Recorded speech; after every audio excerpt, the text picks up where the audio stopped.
liebe Schwestern und Brüder, Lev Jecke, schön, dass ihr all da seid. Frühling, Sommer, Herbst und Winter. So haben wir das alle als Kinder gelernt. Aber wir Kölschen, wir wissen es besser. Das kann doch bei weitem nicht alles sein.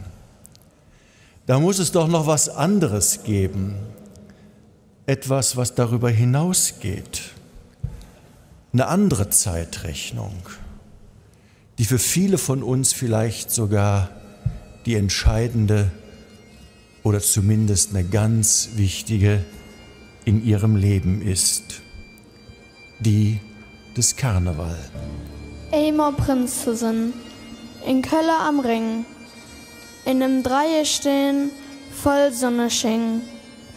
Für uns im Kinderdreigestirn und für das große Dreigestirn ist dieser Traum in Erfüllung gegangen. Wir beten für uns und für alle, die uns begleiten, uns unterstützen und mit uns feiern.